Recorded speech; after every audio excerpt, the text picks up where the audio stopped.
Bonjour à toutes et à tous et bienvenue au Hub des Territoires, l'espace d'échange et de collaboration de la Banque des Territoires. Je suis Alexandra Ringo-Botman, responsable innovation et transition territoriale et membre de l'équipe de pilotage du Hub. Après l'OREX qu'on avait mené sur le CES en janvier dernier, nous nous retrouvons de nouveau ce matin avec notre partenaire, le Hub Institute, pour le retour sur le salon Vivatech. Vivatech, vitrine de l'innovation européenne et mondiale, a battu une nouvelle fois tous les records lors de cette 9e édition. De nombreuses innovations et réflexions ont été présentées dans des domaines très variés, avec l'IA au cœur de ce temps fort.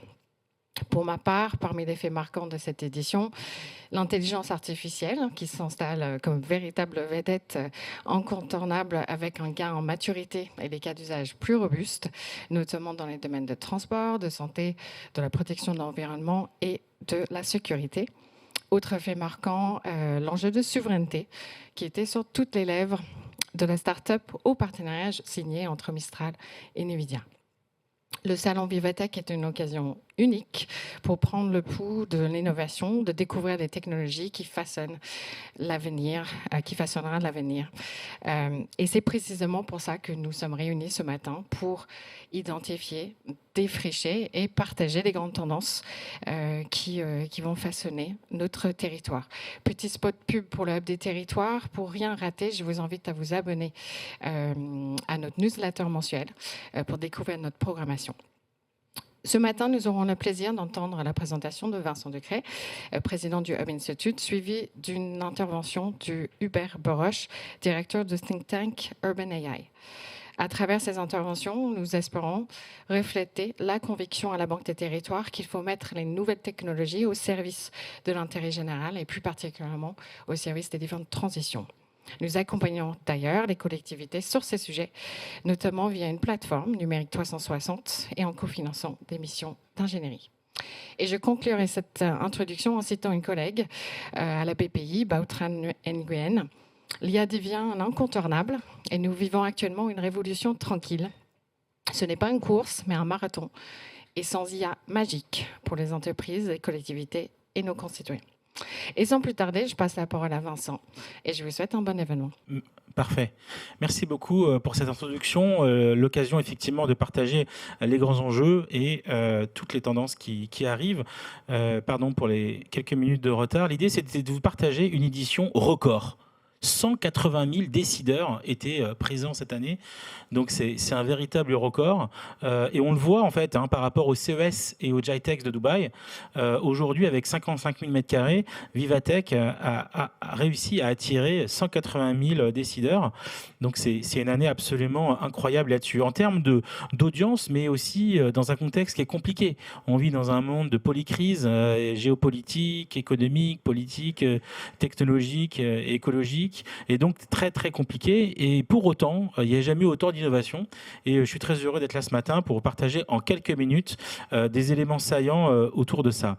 Tout d'abord, en introduction, l'idée c'était vraiment et je pense qu'on l'a tous vu dans les médias, l'idée de réaffirmer que la France a un rôle moteur et leader dans le domaine de la technologie, avoir réussi à attirer le président de NVIDIA pour qu'il fasse son propre événement on the side du forum, c'est quand même un moment important, et puis d'entreprises françaises, effectivement, comme Mistral qui étaient présentes.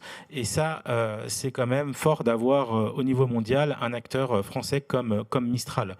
Alors, ce qu'on retient, c'est le nombre de nationalités différentes qui étaient présentes cette année. Là aussi, un record, 171 nationalités différentes étaient présentes au forum, avec plus de 50 pavillons mondiaux. Donc vraiment, aujourd'hui, Vivatech est devenu un rendez-vous mondial de l'innovation au sens large. Voilà. Et ce qu'on retient aussi, c'est chaque année, il y a un pays à l'honneur.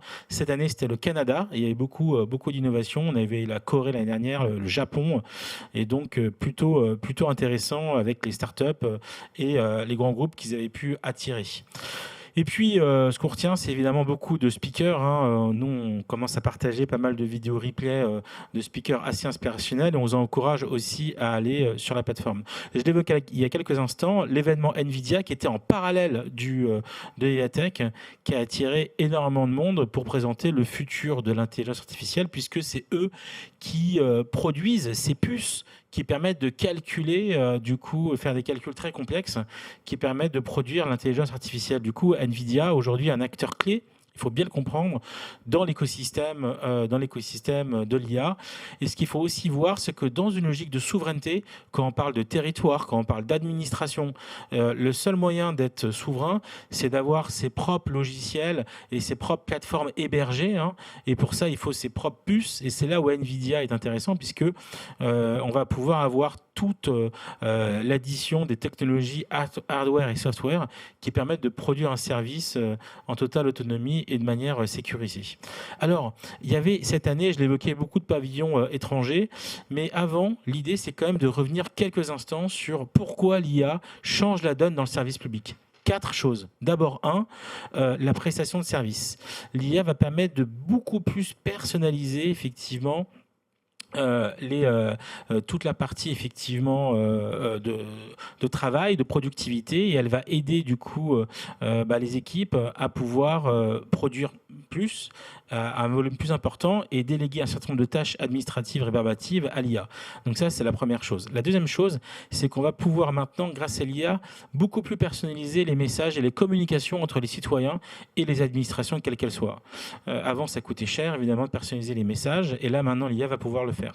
Troisième point, hyper important, on va pouvoir piloter de manière beaucoup plus stratégique, avec des données, on l'espère, encore plus fiables, du coup, les administrations et les collectivités. Et c'est vrai que cette logique qu'on appelle un peu data-driven, désolé pour l'anglicisme, elle va se développer et elle va devenir incontournable. De toute façon, il faut voir les choses de manière très simple. Le volume des données, c'est une courbe exponentielle. Et l'évolution de l'intellect des êtres humains, il est logarithmique. Donc du coup, les deux courbes sont en train de s'étirer.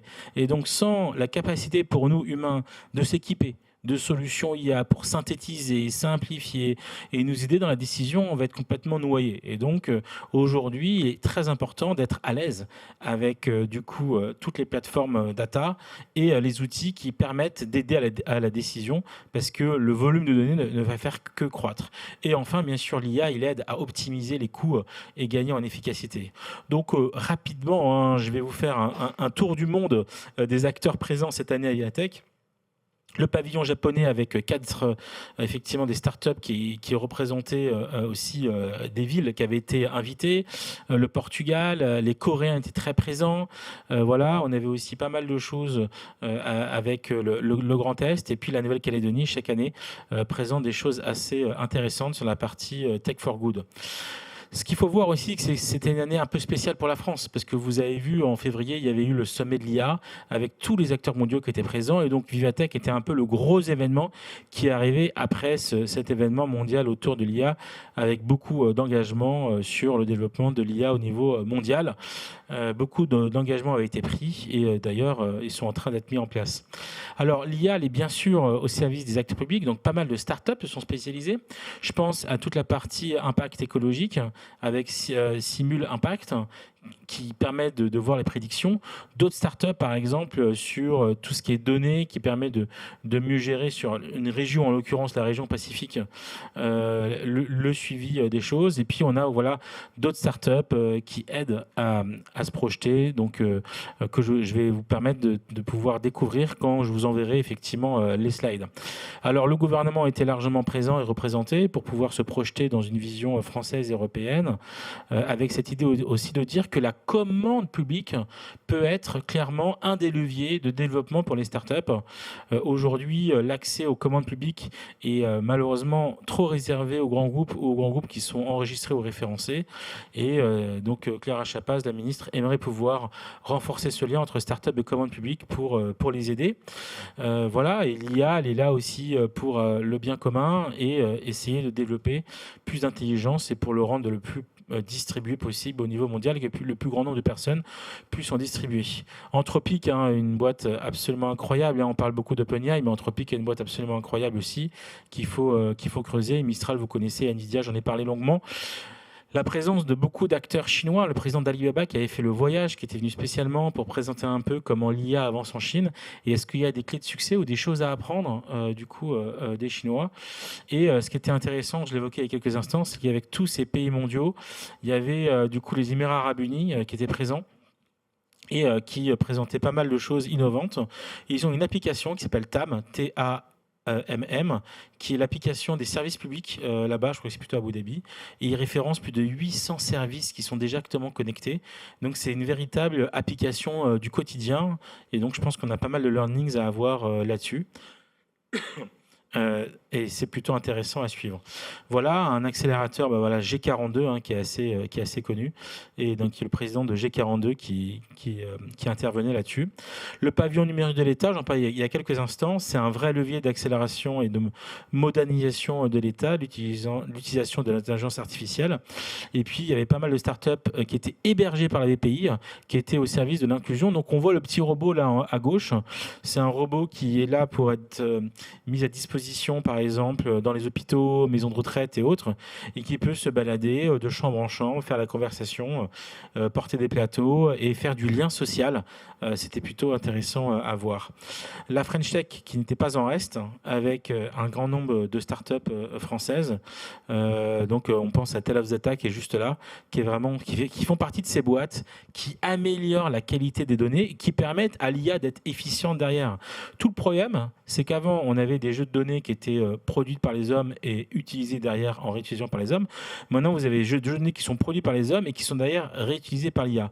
Du coup, si votre donnée n'est pas propre, c'est très difficile d'ailleurs en réutilisation et ça provoque des gros problèmes de fiabilité.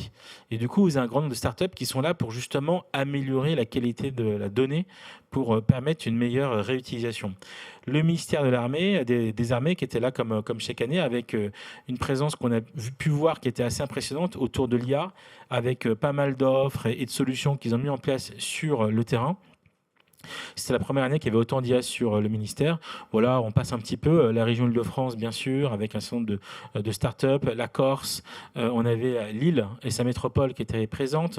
L'Occitanie, la Bourgogne, la Normandie qui avait pas mal de conférences intéressantes.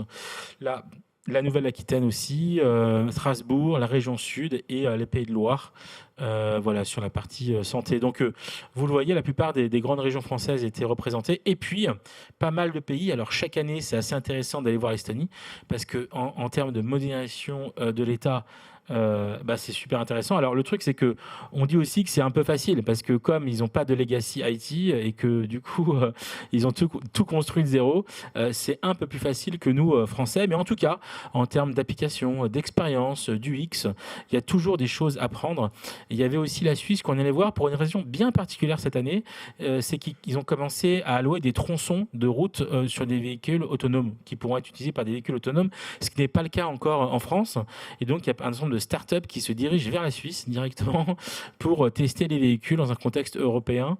Voilà, donc il faut, à mon avis, sans politiser, que la France réagisse et propose des tronçons autonomes pour permettre justement à des startups françaises, européennes et mondiales de venir aussi tester les choses chez nous et peut-être développer un écosystème mondial autour des nouvelles mobilités. L'Espagne, la Belgique, le Portugal, les Pays-Bas, les startups allemandes, il y avait deux labs là-dessus, c'était assez bien fait. L'Italie, le Luxembourg. La Commission européenne qui a axé sur justement la roadmap qu'ils ont autour du digital et je ne sais pas si on l'a mis, mais il y avait un stand Ukraine qui était hyper bien fait avec une startup qui s'appelle Milto, qui en gros est une application mobile qui permet d'interagir entre la ville et les citoyens.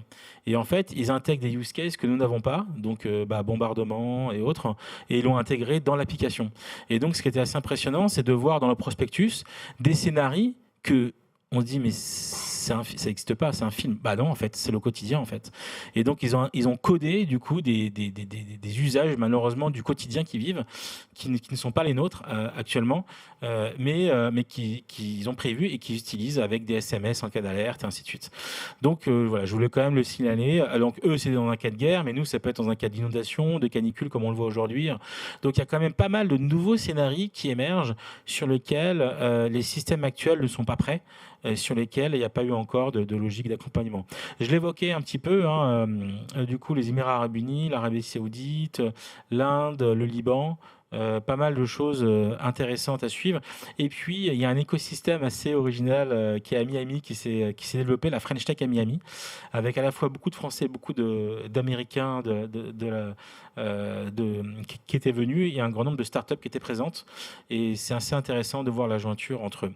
En plus de Dubaï, il y avait le stand des Émirats Arabes Unis, avec un certain nombre de partenaires et d'innovations autour. Alors, eux, ils sont assez métavers. Il y avait pas mal de choses là-dessus et pas mal de startups autour de la ville, comme je l'évoquais tout à l'heure. Chaque année, on a toute une partie effectivement avec le Sénégal, la Guinée, la Côte d'Ivoire, le Nigeria, avec des startups. Et cette année, c'était assez intéressant de voir comment les sujets IA ont été là aussi assez massivement intégrés dans les solutions africaines. Et puis, pas mal d'acteurs bossent sur la gestion des langues, la traduction dans les langues locales avec l'IA. Ça, c'est aussi un gros sujet d'inclusion locale. Voilà. Taïwan et Hong Kong avec pas mal de startups. Ce qui est intéressant, c'est qu'effectivement, ils sont très avancés sur les sujets robotiques. Et donc, ils présentaient un certain nombre de robots assez fonctionnels qui permettaient, sur des cas d'usage, d'anticiper ce qui pourrait se développer en France. Je l'évoquais en introduction, le Canada était le pays à l'honneur. Et donc, il y avait plus de 40 startups qui se relayaient chaque jour. Là, on voit le robot, vous voyez ici en bas, qui était présenté. Et donc, on le verra dans quelques instants, mais cette année, c'était vraiment l'année de l'IA et des robots à Vivatech. Le Japon, je l'avais évoqué, qui était venu avec 4 villes, donc Tokyo, Aichi, Kyoto et Sendai, avec pas mal de startups là aussi, une vraie présence japonaise avec les innovations locales, et la Chine, comme chaque année, qui est évidemment très présent, avec pas mal d'innovations. La Corée du Sud, qui avait développé là aussi pas mal de choses sur la santé.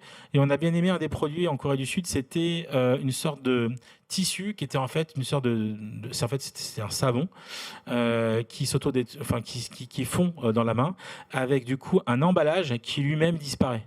Et donc, quand on est dans des contextes d'usage unique et d'hygiène, bah là, le savon est très fin, sous forme de fil, et disparaît. Et l'emballage lui-même disparaît. Et donc, c'est quand même, ça amène un petit peu d'optimisme dans l'utilisation, effectivement, la mono-utilisation qu'on a vue jusqu'à maintenant. Le stand du Brésil, développé et présenté pas mal de choses. Et je vous propose maintenant d'aller à la deuxième partie, la partie IA. Donc, sur la partie IA, 7 facteurs. D'abord, l'accélération technologique, je pense que vous en avez conscience, les sujets écologiques, et nous, en tant qu'Européens, il est hyper important de maintenir l'effort et l'engagement sur le sujet. Il y a effectivement les sujets démographiques et le vieillissement de la population, et c'était aussi la première année où il y avait autant de startups sur la longévité. Voilà. Sur l'allongement de la vie, comment vieillir jeune, entre guillemets. Voilà. Pression économique, coût de la vie, voilà, les changements effectivement autour du monde du travail, les sujets géopolitiques et le sujet autour des compétences. Donc, l'IA accélère, vous n'avez pas besoin de moi pour vous en rendre compte. Les investissements IA, d'ailleurs, l'IA, on a l'impression qu'il monopolise tous les investissements actuellement dans les levées de fonds. On a rarement vu ça dans l'histoire. Le coût lié à les tokens chute parce qu'il y a de plus en plus de concurrence, il y a de plus en plus d'offres, et donc du coup les coûts des tokens chutent, et donc l'IA va être de plus en plus accessible, sauf si évidemment vous voulez le dernier modèle d'IA qui est sorti, là ça vous coûte assez cher. Voilà, et il y a une vraie géopolitique qui se met en place. On avait vu les Américains en premier sortir du bois, les Chinois, les Européens. Et là, notre prédiction, c'est que dans les 1 an qui arrivent, on voit des acteurs du Middle East, d'Afrique ou de Russie sortir du bois et proposer des IA hyper performantes. Voilà, donc on le voit ici, une forte croissance de l'IA, c'est totalement exponentiel. Et donc c'est vrai que ça génère d'ailleurs beaucoup de revenus parce que tout le monde souhaite travailler dans cet ordre-là. Alors, on avait un peu notre égérie cette année, il faut quand même parler d'elle, Fidji Simo. Fidji Simo, c'est une niçoise qui a cartonné aux États-Unis. Elle était chez Meta, après elle était donc Facebook, elle était après chez Instacart, et là elle vient d'être recrutée par OpenAI. Elle arrive en poste là prochainement pour prendre la direction de toutes les plateformes. Donc voilà. Et puis je ne sais pas si vous l'avez déjà entendu en anglais, mais un accent français de ouf. Et ça veut juste dire que même avec un mauvais accent, on peut quand même réussir. Vous voyez. Donc c'est important pour tous ceux qui parlent anglais de manière approximative. Voilà. Mistral, Hugging Face, bien sûr, qui était présent. Et puis ça, vous pourrez le récupérer. C'est notre vision un peu des secteurs qui sont concernés par l'IA et les différents, effectivement, LLM, langage de données qu'on suit. Et ce qu'on a compris, c'est que OpenAI allait sortir un modèle ouvert que les gens pourraient télécharger. Donc ça va être une grande nouveauté. Le fait que Meta ne soit que là-dessus ou que d'autres soient comme Mistral dessus, ça va permettre peut-être une nouvelle génération de développeurs et d'applications. Voilà. C'était aussi l'année à Vivatech des agents IA. Je ne sais pas si vous maîtrisez le concept d'agent. Quand vous êtes en chat, du coup, vous posez une question, l'IA vous répond. Là, en fait, les agents vont successivement, ils vont vraiment enchaîner des actions et ils vont du coup développer tout un process itératif qui remplace pas un emploi, mais en tout cas qui permet de gérer un projet vraiment de manière complète. Et donc ça, c'est plutôt intéressant à suivre. Voilà, donc là, on part rentrer trop dans le détail technique, mais là, on a l'exemple pour Microsoft. Voilà, je m'arrêterai vraiment sur cette section-là cette année parce que c'était vraiment la nouveauté. Le nombre de robots qui étaient présentés et le coût des robots, by the way. C'est-à-dire que ça, à gauche, ce robot qui était totalement fonctionnel et qui courait d'ailleurs autour de nous, ça faisait un peu bizarre, il vaut que 15 000 euros. Et il fait énormément de choses. On est au tout début de ça. Mais du coup, là, on a vraiment sur la partie des entrepôts et autres, maintenant, des robots qui vont pouvoir faire une partie des tâches logistiques. Et à droite, il n'était pas fonctionnel, mais vous aviez le dernier modèle Tesla de robot qui est en cours de développement. Alors, on passe maintenant sur la partie industrie connectée, avec bien sûr les sujets autour du jumeau numérique, l'IoT, on a vraiment besoin, la partie agentique, on en a parlé, les robots, la partie données, et tout ce qui est prédictivité, optimisation de l'IA, et puis tout ce qui est AI Vision, Computer Vision. C'est vraiment un des gros sujets actuellement de travail. Et ce qui est assez intéressant, c'est de voir comment l'IA commence à être présente sur l'ensemble des points clés de l'industrie. Et ça permet vraiment d'anticiper ce qui va se passer. En termes de maintenance prédictive, je l'évoquais il y a quelques instants, beaucoup de startups étaient présentes et aujourd'hui, ça permet d'optimiser la production, de lutter contre les pannes, effectivement, et aussi contre les risques sur les collaborateurs et la fatigue. CMA avait un superbe hall cette année, un stand, on pouvait consulter en direct l'ensemble du trafic maritime comme une tour de contrôle. C'était assez impressionnant sur la gestion de flotte. Et puis, il pouvait nous expliquer comment, tous les 4 heures, l'IA envoie un message au capitaine des bateaux pour lui proposer d'optimiser sa route en fonction du courant, en fonction de la météo, pour dépenser le moins d'essence possible. Voilà. Donc ça, c'était plutôt intéressant. Voilà.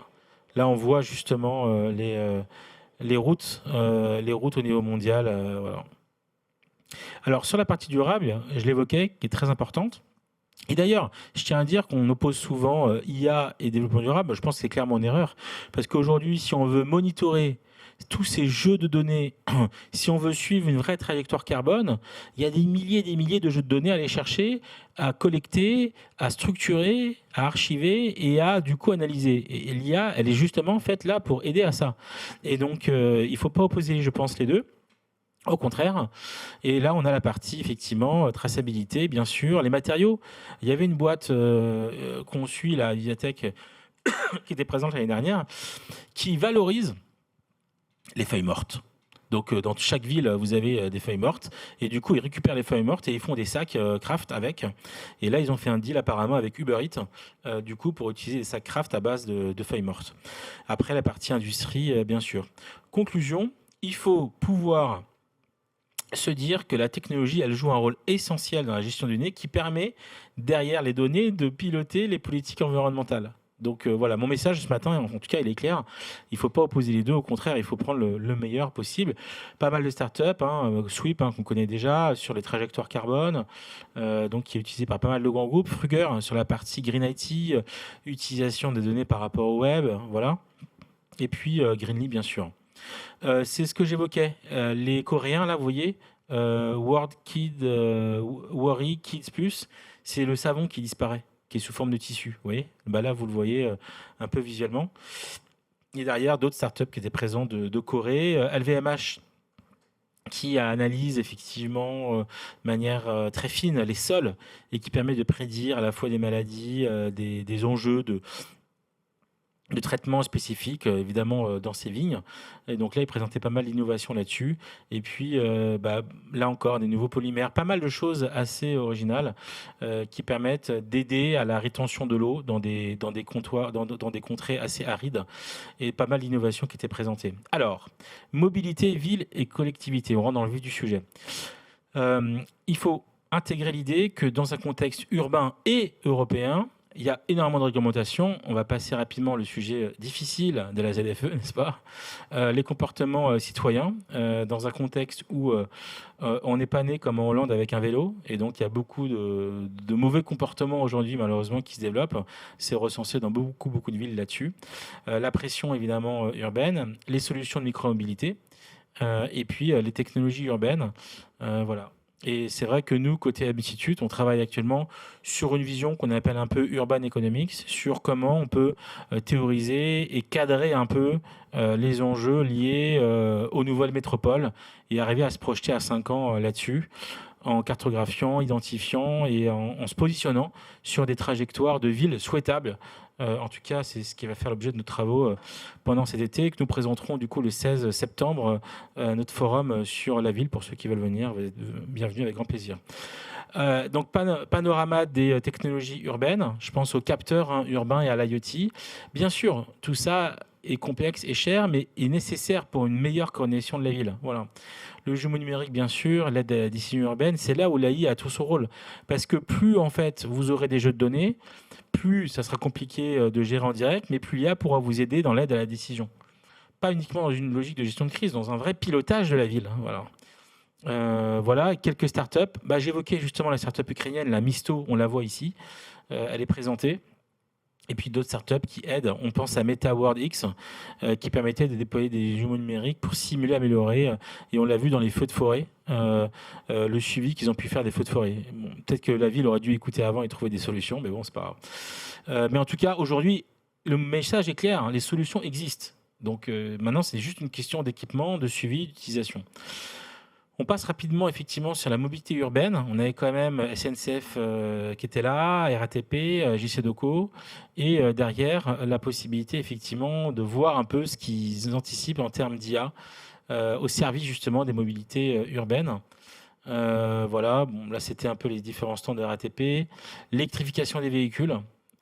Donc on voit, hein, ça reste en progression malgré les campagnes qui sont menées actuellement sur le sujet. Les véhicules électriques sont en forte progression. La Chine, hein, il faut se le dire, hein, c'est vraiment la Chine qui drive à la fois les ventes, les constructeurs. C'est le premier au monde là-dessus. Donc ça, il faut quand même le prendre en considération. Voilà. Et puis un certain nombre d'écosystèmes européens. Je pense à Electra, bien sûr, hein, qu'on connaît, sur les bornes de recharge rapides, ce qui est vraiment attendu par les consommateurs. Et puis Tesla, qui était présent cette année, avec les dernières générations de véhicules, et du coup le robot-taxi qu'on pouvait regarder. Là, je vous ai remis quand même, pour pas qu'on oublie, hein, c'est vraiment un truc qu'il faut que vous maîtrisiez par cœur, c'est les niveaux d'autonomie.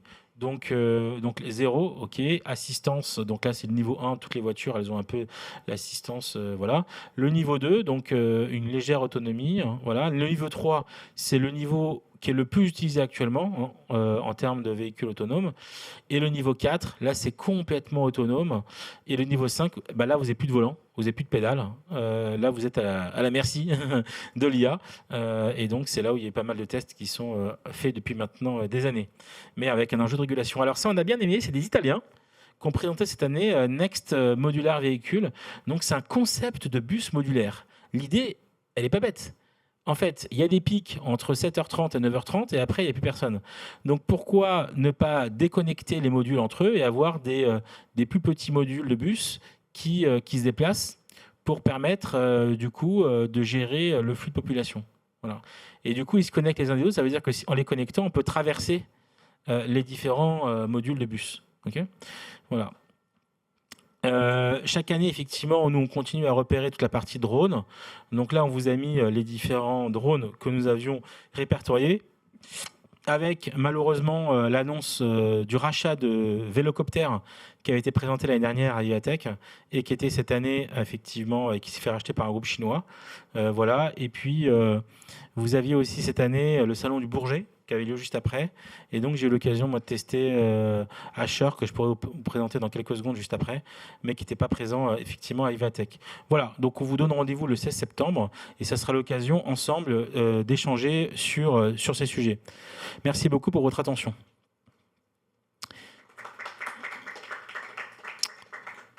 Et alors, ce que je vais faire, parce qu'il me reste 3 minutes, c'est de vous présenter justement le hasher que j'ai pu tester au Bourget. Alors, je vous demande un instant.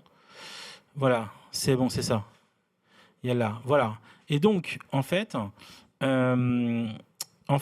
c'est un hélicoptère électrique qui permet du coup d'être utilisé sous forme de réservation avec dans l'idée une application mobile, vous voyez. Et donc vous avez carrément votre nom qui s'affiche sur le siège, ce qui fait que vous l'avez réservé, vous arrivez à l'héliport et vous asseyez directement sur votre siège. Tout a été optimisé, préconfiguré et compagnie.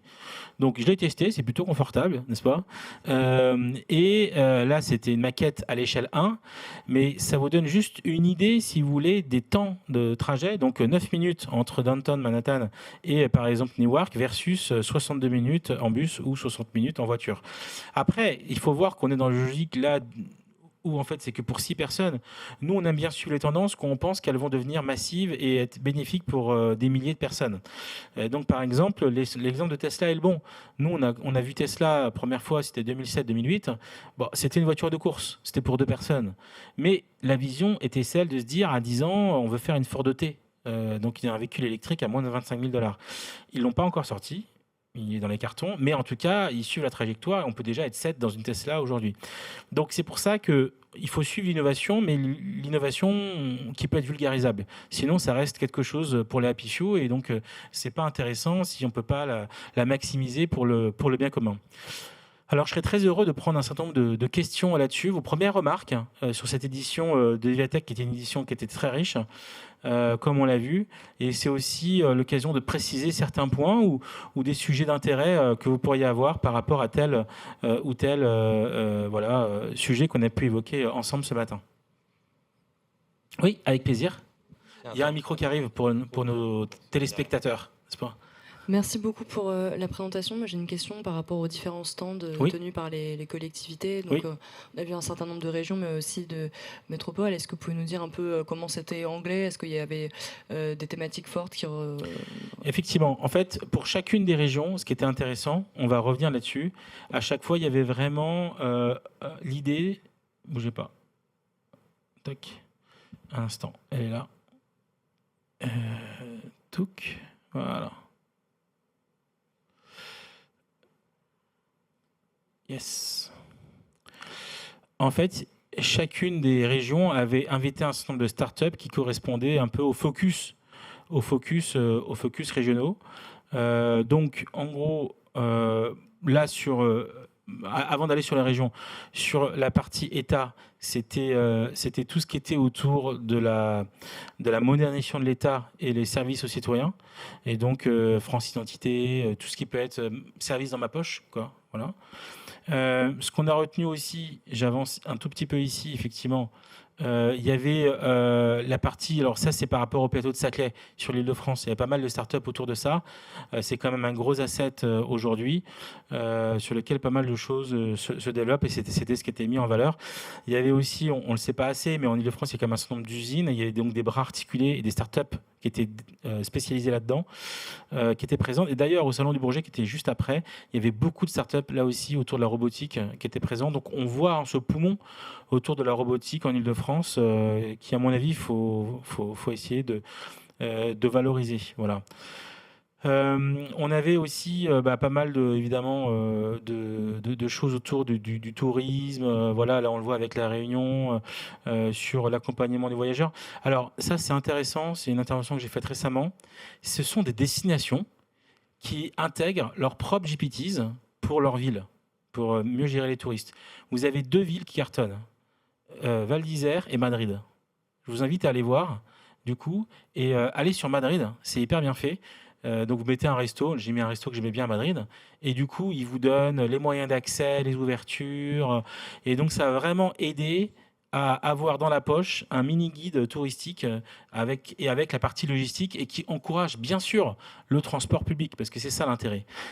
Et donc associer l'IA à quelque part, d'une manière un peu militante, une manière inclusive de consommer la ville via les transports publics, c'est bien. Typiquement, là, ce que je vous dis, sans polémiquer, c'est ce que devrait faire la RATP en France, enfin à Paris. C'est-à-dire proposer des contenus associés à des destinations pour pouvoir effectivement proposer quasiment un parcours complet plutôt que l'utilisation de véhicules terrestres personnels. Vous voyez ? Voilà, donc ça c'était plutôt bien. Ce qui est important aussi, c'est qu'en fonction des régions, je pense par exemple à Occitanie, pas mal de choses bien sûr sur les pôles de compétitivité et sur les aspects santé qui étaient présentés. Et puis chaque région avait vraiment travaillé des débats pendant les 3 jours et avait invité vraiment un grand nombre d'experts, d'intervenants. Et donc il y a un contenu très riche qu'on est justement en train de récupérer. Et voilà, après, il faut se dire les choses. Chaque région est dans une compétition, n'est-ce pas, entre elles. Et donc, c'était bien de voir leur spécialisation à chacune. Et l'idée de pouvoir attirer investisseurs, clients et entrepreneurs sur zone. Voilà. Oui, pareil, sur la région sud, pas mal de sujets autour de la cybersécurité. Des data centers. Il est vrai, il faut se le dire, qu'avec l'événement d'IA Summit, du coup, en février, comme l'État a défini plus de 50 sites stratégiques sur lesquels les investisseurs, du coup, sur chaque stand, vous aviez, nous, on en a 4, nous, on en a 10, et ça marche. Puisque, je ne sais pas si vous avez vu dans les médias, Google vient d'annoncer un énorme data center dans l'Indre, 200 000 m², c'est énorme. Dans l'Indre, c'est pas... Oui. Donc, et c'était un des sites qui avait été flagué par les documents qui avaient été diffusés en février. Donc ça marche. Donc il faut continuer à mixer non seulement effectivement des start-upers qui s'installent, des clients qui veulent bosser avec ces start-up, mais aussi utiliser le foncier disponible pour encourager la mise en place d'infrastructures réseau et d'hébergement. Voilà. Donc, non. Et puis, ce qui était intéressant, au niveau des régions, c'était effectivement le défilé des startups régionales. Et puis, il y a aussi un truc que vous ne voyez pas, mais ça fait venir tous les présidents de startups de ces régions et qui échangent du coup avec plein d'acteurs présents. Donc, il y a un foisonnement d'informel, comme on dit, de off, qu'on ne peut pas mesurer évidemment dans ces slides, mais qui fait naître des nouvelles collaborations entre décideurs. Voilà. C'est ce qu'on retient un petit peu cette année sur la partie région. Est-ce que vous avez d'autres questions sur cette édition de Viatech? Oui, allez-y. Je vais répéter la question, allez-y, oui.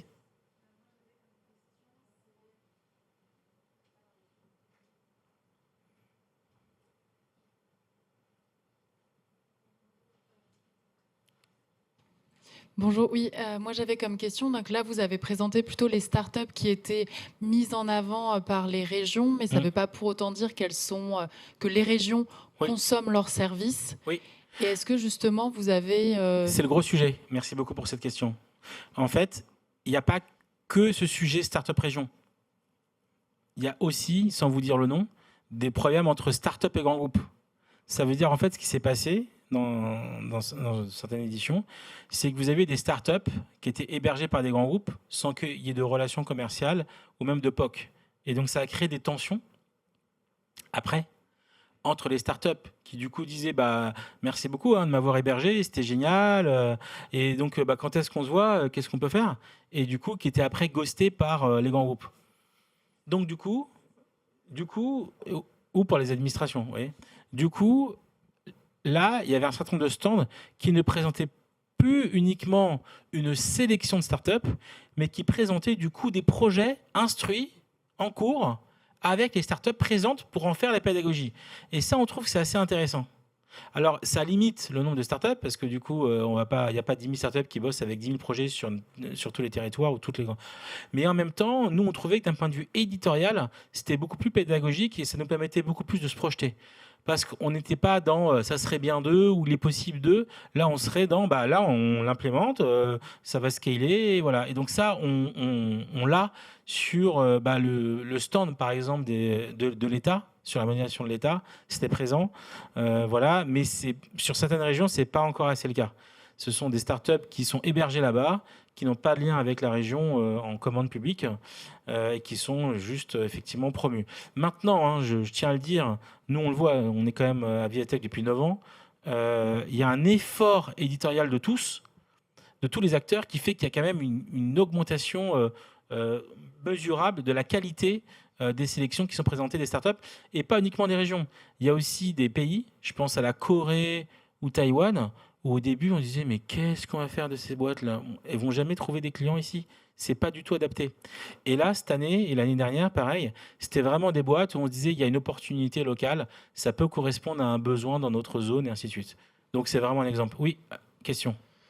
Oui, moi, j'ai une autre question sur la perception que vous avez des robots humanoïdes. Ça fait un petit moment qu'on en parle. Est-ce qu'en 2030, on vivra au milieu de ces robots ou pas? Alors effectivement, pour agrémenter votre été, je vous recommande la série suédoise qui s'appelle Real Humans, qui est sortie en 2012 sur la SVT, que vous pouvez retrouver sur Arte, et qui du coup vous plonge dans un quotidien, vous, votre famille à domicile, avec les humanoïdes chez vous, les humanoïdes dans un bureau, les humanoïdes à l'usine, les humanoïdes dans la rue, les humanoïdes en boîte de nuit, bon je passe. Et donc du coup, ça, c'est de moins en moins la science-fiction. Parce que quand vous avez un robot à 15 000 euros, là, ça va devenir vraiment quelque chose qui est crédible. Par ailleurs, vous avez des boîtes comme BMW et autres qui ont mis des robots en usine. Et pareil en Chine, il y a énormément dans l'industrie 2000. C'est plus uniquement les robots KUKA, vous savez, qui sont faits d'ailleurs par les Chinois, qui mettaient les pièces sans bouger. Là, c'est des robots qui se baladent et qui vont aller faire toute une partie du boulot et bosser H24 comme à la place des humains. Et donc ça, c'est déjà en place chez BM et sur pas mal de constructeurs. Et là, on a les vidéos qui sont en ligne, on peut les retrouver. Donc, on est vraiment aujourd'hui où on a le sentiment que l'IA et l'IA-Gen a accéléré la connaissance et du coup l'intelligence. Et maintenant, on va être dans la connexion entre l'IA et la robotique. Et là, dans les 2 ans, moi, je n'attends pas 2030. Je pense que dans les 2 ans qui arrivent, il va y avoir des choses hyper intéressantes. Nous, on prépare un voyage d'études en janvier prochain dans la Silicon Valley autour des sujets de la robotique. Et on a déjà prévu de voir plein de boîtes qui se développent là-dessus et qui commencent à implémenter des robots un peu partout. Merci beaucoup. Une toute dernière question peut-être avant de vous libérer. Vous évoquiez au début de la présentation le caractère très international de ce salon. J'ai entendu aussi, bon, évidemment, on parle toujours des États-Unis, de la Chine, de l'Europe, mais vous aviez l'air de dire que l'innovation allait surgir d'ailleurs? Oui, absolument. Et clairement, quand on voit ce qui se passe au Moyen-Orient, je pense aux Émirats, ce qu'ils ont présenté, les laboratoires d'IA qu'ils ont développés, le nombre de chercheurs qui commencent à héberger dans les universités. Voilà. Et puis, il ne faut pas oublier, c'est la route de la soie, quoi. Ils sont au milieu entre Asie et Europe. Et moi, je m'attends à ce qu'il y ait des solutions, des devices qui sortent et qui viennent, et qui viennent de cette zone du monde. Voilà. Rendez-vous l'année prochaine. Bon. Eh ben encore merci. Et j'appelle maintenant sur scène Hubert Berroche, qui préside le think tank Urban AI et qui va enchaîner sur une présentation de ce qu'il observe dans les territoires et pas qu'en France, il me semble. Merci beaucoup d'avoir accepté d'intervenir, Hubert. Avec plaisir. Merci François, bonjour à toutes et tous. Et en effet, ce ne sera pas qu'en France, ce sera assez international. Donc, c'est un plaisir d'être ici parmi vous aujourd'hui, donc auprès de notre partenaire, membre du think tank, la Banque des Territoires. Oui, j'essaye. OK. Pour me présenter rapidement, donc, je dirige Urban AI, qui est un think tank dédié à l'intelligence artificielle urbaine. On a aussi une branche conseil et une branche formation, toujours sur ce sujet de l'IA urbaine. Je suis également consultant à l'OCDE sur ces sujets d'intelligence artificielle urbaine et enseignant à Sorbonne Université, toujours en IA urbaine. Urban AI, donc on est une organisation internationale spécialisée dans l'intelligence artificielle urbaine. On a 3 entités, une partie think tank. C'est surtout pour ça en général qu'on nous reconnaît à l'international. Les publications, les événements qu'on fait avec donc également notre communauté. Et enfin une partie cabinet de conseil. Notre mission, c'est vraiment d'accompagner les acteurs de la ville dans le développement, l'utilisation et la gouvernance d'IA urbaine. Là, sur une vingtaine de minutes, je vais essayer de vous partager quelques signaux faibles sur le futur de l'intelligence artificielle urbaine, sachant que en fait, la demande que m'avait fait François résonnait parfaitement avec l'un des travaux de recherche qu'on a réalisé avec l'Université de Cornell, avec Cornell Tech, puisque chaque année, on réalise une cartographie du futur de l'intelligence artificielle urbaine. Alors, c'est un futur qu'on fait comme ça en arborescence, de manière très cartographique, parce qu'on a cette conviction assez forte finalement que le futur, c'est pas une ligne droite, mais que c'est plutôt comme ça, cette forme d'arborescence, avec plusieurs possibilités qui cohabitent, qui se régionalisent, avec derrière des tensions géopolitiques, environnementales, économiques, etc. Donc ça, c'est vraiment cette conviction assez forte qui nous anime, qu'on retrouve chez des chercheurs comme Anthony Thompson. Si certains d'entre vous travaillent sur la Smart City, ça peut peut-être vous parler, ou Michael Batty, qui est l'un des pères de la modélisation des systèmes complexes, qui a beaucoup travaillé sur cette idée de dire qu'en fait le futur est complexe, pluriel et en arborescence. Et donc, alors je vais peut-être pas rentrer dans tous les détails, mais c'est vrai que à mesure qu'on explore les futurs de l'IA urbaine, on se rend compte qu'il y a certains signaux qui cohabitent plus ou moins bien. On voit qu'il y a énormément de travaux de recherche, de projets qui sont sur l'utilisation d'IA pour connecter les écosystèmes urbains, voire même en fait pour réussir à les quantifier, voire même à leur faire en sorte qu'ils aient une valeur vraiment écosystémique, qu'on puisse les financer et objectiver vraiment leur valeur. On voyait également beaucoup de travaux sur l'enjeu de supercharge infrastructure, donc comment on arrive à avoir des infrastructures qui soient résilientes, qui soient optimisées, qui soient à l'épreuve, je vais vous en parler aussi, du changement climatique, donc des sortes d'infrastructures augmentées avec l'enjeu derrière d'apporter en fait de l'électricité entre autres en continu, puisque c'est vraiment ce qui se corrèle à l'électrification du système urbain, qui est quelque chose qu'on voit partout dans le monde. Et puis, je vais vous en parler aussi tout à l'heure, New Green Deal, donc le fait qu'on essaye de créer de nouveaux contrats sociaux pour aller par-delà le modèle Big Brother, par-delà un peu ce modèle de surveillance qui est extrêmement décrié pratiquement partout dans le monde. Donc voilà, donc on va avoir la possibilité d'explorer ensemble quelques signaux. Peut-être un premier signal que je voulais vous partager, c'est cette idée qu'on va vers une géopolitique des IA urbaines. Et là, pour le coup, c'est évidemment l'actualité internationale géopolitique qui nous rattrape avec une inflation, on va dire, de la violence, un retour des puissances. Et donc, peut-être que cet idéal qu'on avait à un moment d'avoir une forme de cosmopolitisme augmenté à la technologie est en train d'être contesté. Nous, c'est déjà une idée qu'on avait défendue il y a 2 ans en faisant un rapport qui s'appelle Geopolitics of Smart Cities, réalisé en partenariat avec un think tank allemand, Adalan AI, et puis en collaboration avec Léonard en France. Et on s'intéressait dans ce rapport à cette idée qu'en fait, les IA sont de plus en plus, et en particulier les IA urbaines, ce qui parfois est un peu contre-intuitif, sont de plus en plus arsenalisées, instrumentalisées dans le cas de conflits qui sont plus ou moins ouverts. Pourquoi je dis c'est contre-intuitif? Parce qu'en général, si je vous parle d'IA arsenalisée, on va penser peut-être plutôt à des drones de guerre ou à des robots tueurs.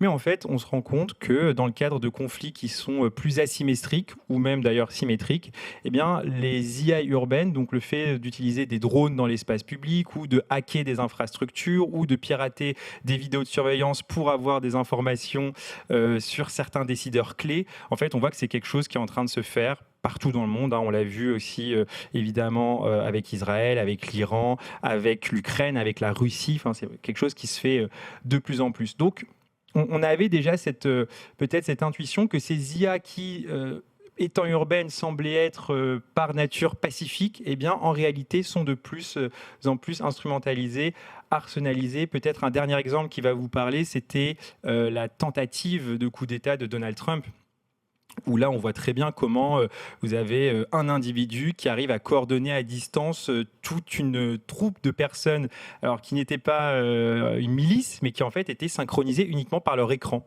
Donc voilà, ça c'est quelque chose qu'on voit quand même de plus en plus. Et peut-être un exemple qui va vous parler, c'est l'instrumentalisation des safe cities par la Chine, puisque en fait la Chine, avec son immense programme de Safe City adossé à Huawei, donc en fait c'est un programme de vente technologique, donc de technologie urbaine, sous couvert de ce récit en fait d'offrir de la sécurité. La Chine dit on vous offre de la sécurité, ce qui leur a permis, ce qui est très malin de leur part, de dévier en fait du récit américain qui était plus un récit de la Smart City. Les Américains disaient avec IBM, Microsoft, nous on vous offre du bien-être, et la Chine, quelques années plus tard, en 2020, dit nous on va plutôt vous offrir de la sécurité et de la sûreté. Et en fait c'est un discours qui parle énormément dans des pays d'Amérique du Sud, d'Afrique et même en fait en Europe, en France et en Chine. Et donc ce narratif de la Safe City adossé à un intégrateur technologique comme Huawei leur permet de plus en plus, on le voit, de vendre des technologies urbaines dans le monde et de devenir indispensable aujourd'hui dans certains pays africains. Donc ça, c'est quelque chose qu'on va voir de plus en plus, en fait, finalement, une forme de guerre des récits, de guerre aussi commerciale qui pourrait tendre vers une fragmentation de l'environnement technologique. Et vous avez une chercheuse française, Alice Ekman, qui, elle, parle de découplage urbain. C'est-à-dire qu'en fait, on va vraiment avoir des villes avec des environnements techniques complètement différents. Je vous donne un exemple très concret. Peut-être que nous, à Paris, on ne va pas autoriser les véhicules autonomes là où ce sera le cas à San Francisco. Et peut-être que nous, on ne va pas autoriser les humanoïdes dont il était question tout à l'heure là où c'est déjà le cas en Chine. Donc vous voyez qu'en fait, ça a des conséquences très tangibles, concrètes, commerciales dans la banalité du quotidien du citadin un peu partout dans le monde. Deuxième signal que je vais vous partager, c'est évidemment IA et adaptation au changement climatique. Donc ça, c'est quelque chose qu'on voit de plus en plus. C'est vraiment même une tendance assez forte. Toujours dans le cadre de notre collaboration avec Cornell Tech, on a en fait étendu ce travail de recherche dont je vous parlais au début sur une verticale dédiée à ce sujet, de l'intelligence artificielle au service de l'adaptation au changement climatique. Notre premier objectif, c'est d'essayer de cartographier tout ce qui se fait dans le monde, d'essayer de voir un peu quelles sont vraiment les tendances, comment différents acteurs, pas que des villes d'ailleurs, chercheurs, entreprises, utilisent cette technologie au service de l'adaptation au changement climatique. Alors, notre méthodologie, il y a deux éléments. Il y a une partie très quantitative où vraiment on fait du web scrapping. Donc ça, c'est les équipes de recherche de Cornell Tech qui vont passer comme ça à la moulinette des centaines, des milliers de contenus sur Internet. Et puis, on a une partie très qualitative. Donc nous, chez Urban AI, on a la chance d'avoir 200 experts internationaux. Donc on travaille aussi avec eux pour analyser, filtrer les signaux qui nous semblent les plus pertinents. Et donc, si vous allez d'ailleurs sur le site web Intelligence for Climate Adaptation, de manière assez ouverte, vous pouvez voir comme ça une petite centaine de signaux qui cohabitent sur ce sujet de l'IA et l'adaptation au changement climatique.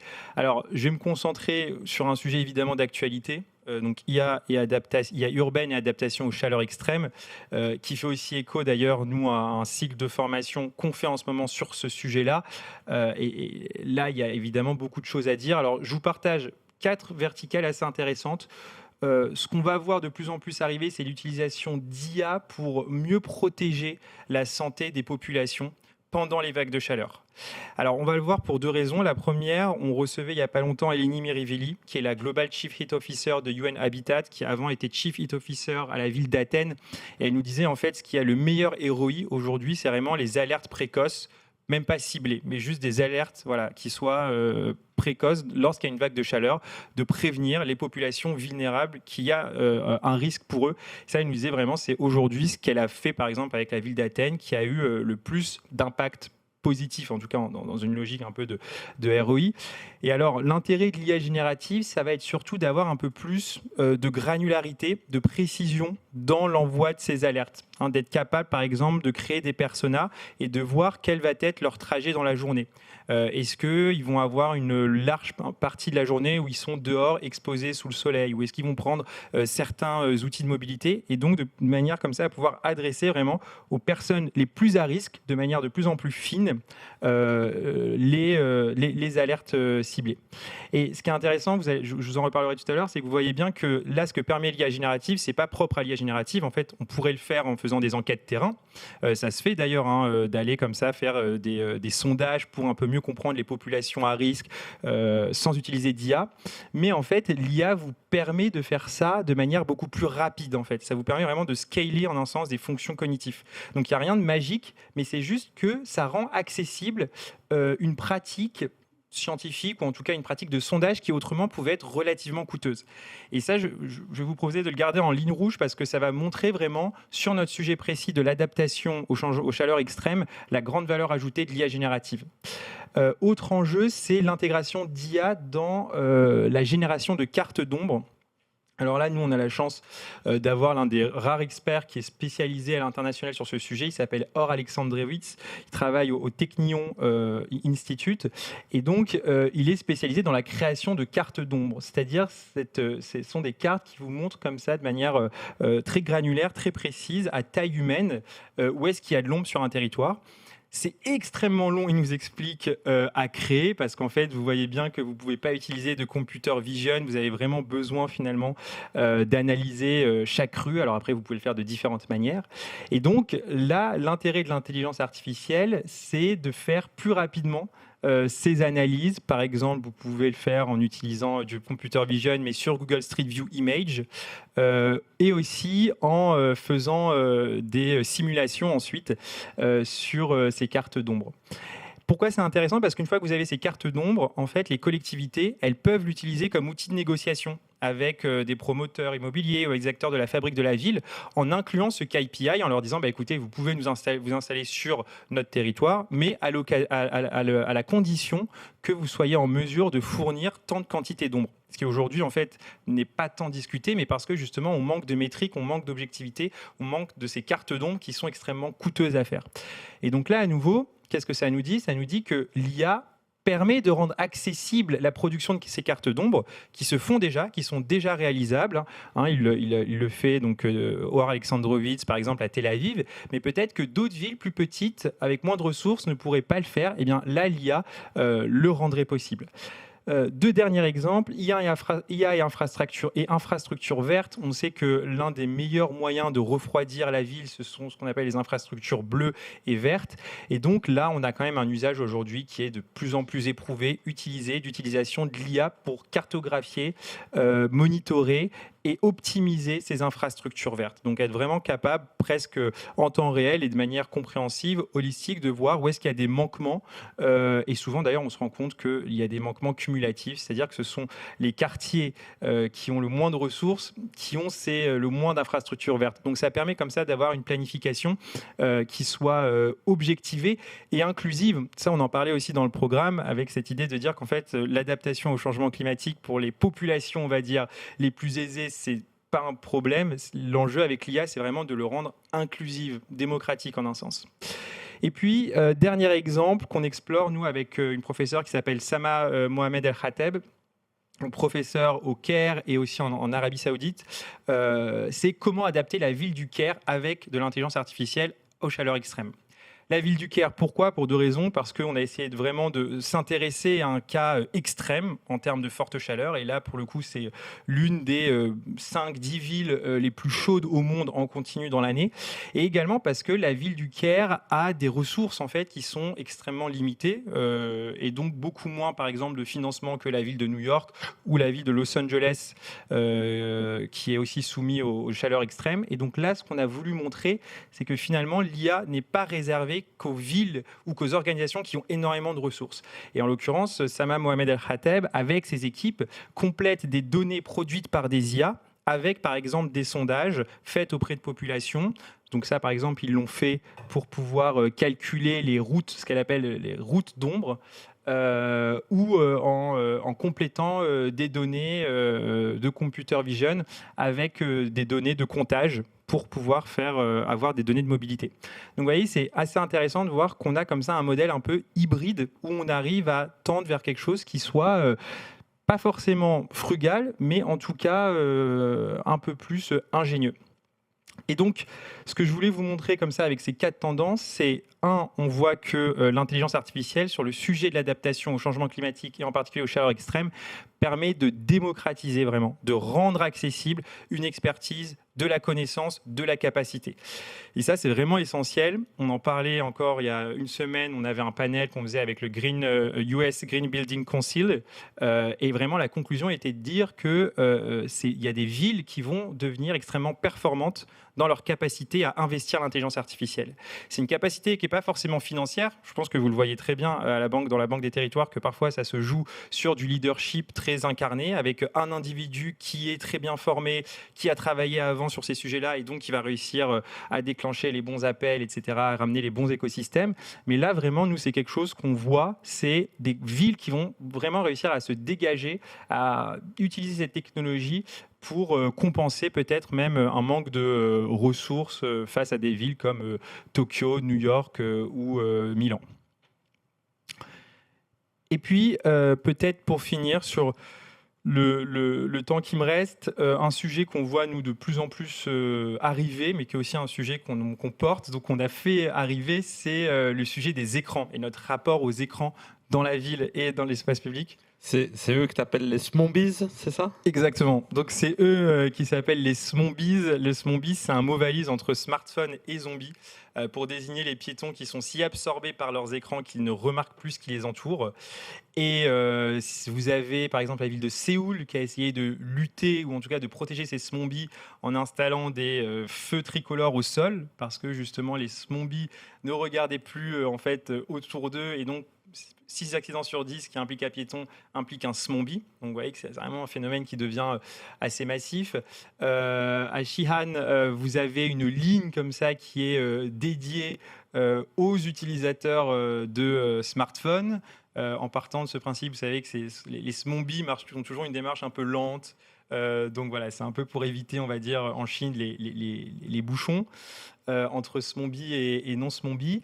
Et de manière peut-être un peu plus sérieuse, vous avez en France, l'année dernière, le village de Seine-et-Port qui a essayé d'interdire les écrans dans l'espace public. Le maire de Seine-et-Port a conduit un référendum qui, à l'unanimité, avait accepté en fait, d'interdire ces smartphones dans l'espace public. Alors, il se trouve que c'est interdit d'interdire les smartphones, donc ça a été retiré. Mais c'était assez intéressant quand même de voir que plus de 52%, en tout cas des votants, étaient d'accord avec cette proposition du maire qui disait en fait, là, on a la santé mentale et cognitive de nos enfants qui est en train de se dégrader. Pas que de nos enfants, d'ailleurs, je pense que vous l'avez vu passer, cette fameuse étude là sur ChatGPT.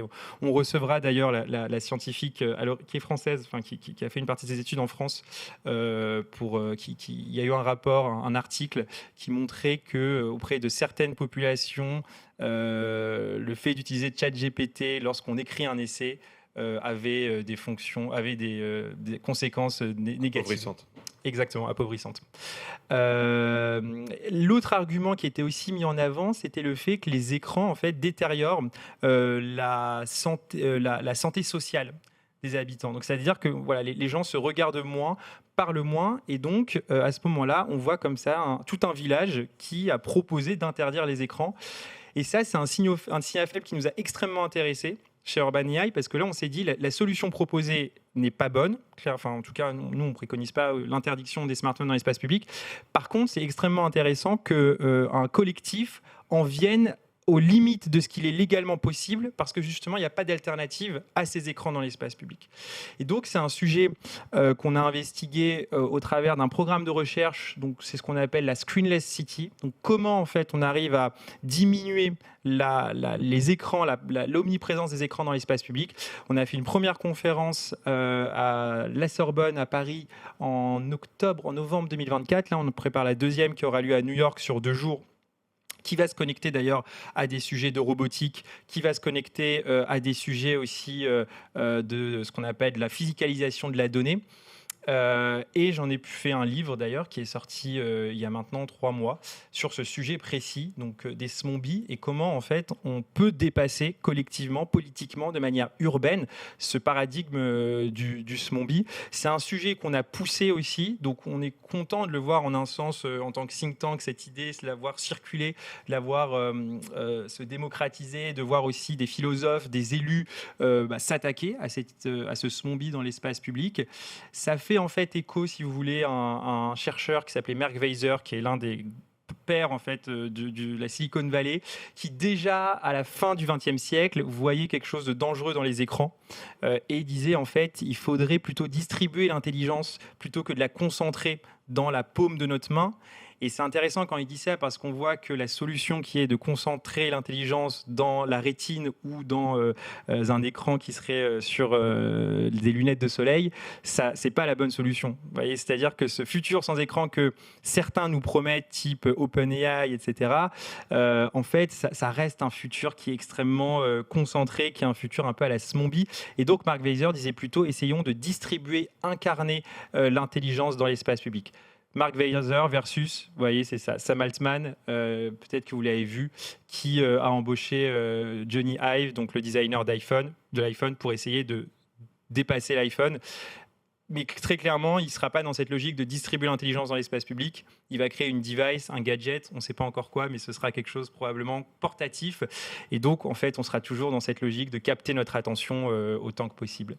Et donc, ça, c'est un futur que nous, on voit arriver et qu'on fait aussi émerger chez Urban AI avec notre partenaire, qui est cette idée, l'intelligence artificielle, l'intelligence, la donnée, eh bien, de la distribuer dans l'espace public, de faire en sorte que la ville devienne une interface avec l'intelligence plutôt que ce soit notre écran. On a Brett Victor, qui est un ancien designer d'Apple absolument brillant qu'on avait reçu pour la Screenless City Conference. Je vous encourage à regarder sa vidéo. Ça s'appelle Programmable Public Space. On a enregistré sa keynote. Programmable Public Space, et il a inventé l'un des premiers ordinateurs sans écran. En fait, on manipule des objets, on manipule du papier, on manipule du physique pour interagir avec un programme informatique. C'est absolument passionnant et ça révolutionne ce qu'on entend par l'intelligence, par l'informatique, où il nous dit qu'en fait l'ordinateur de demain ce serait une pièce plutôt qu'on soit chacun comme ça isolé sur nos écrans. Avec la métropole de Nantes, avec la métropole de Bordeaux, on avait imaginé aussi comme ça distribuer de l'intelligence, de la donnée dans l'espace public, des données sur la Loire, des données de pollution organique, de température de la Loire, ou des données aussi sur les îlots de fraîcheur. Donc voilà, ça c'est peut-être aussi un dernier signal que je voulais vous partager sur nos travaux avec Urban AI. Et je vous remercie pour votre attention.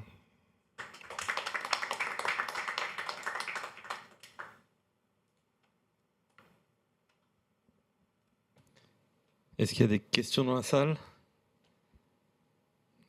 Est-ce qu'il y a des smombies dans la salle?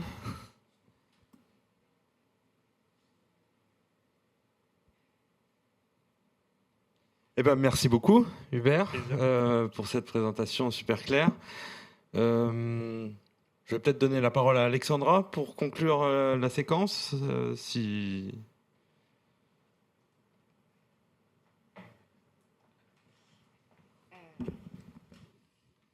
Merci beaucoup pour votre présence aujourd'hui, pour les interventions passionnantes de nos speakers. Et effectivement, je suis ravie de terminer avec cette note qui, effectivement, je pense, reflète bien les convictions de la Banque des Territoires et le fait qu'on peut bien mettre la technologie au service de l'intérêt général. Donc, merci beaucoup. Et puis, je vous encourage de bien suivre la programmation du Hub qui continue dès cet après-midi pour un chouette événement autour de l'eau. Merci beaucoup.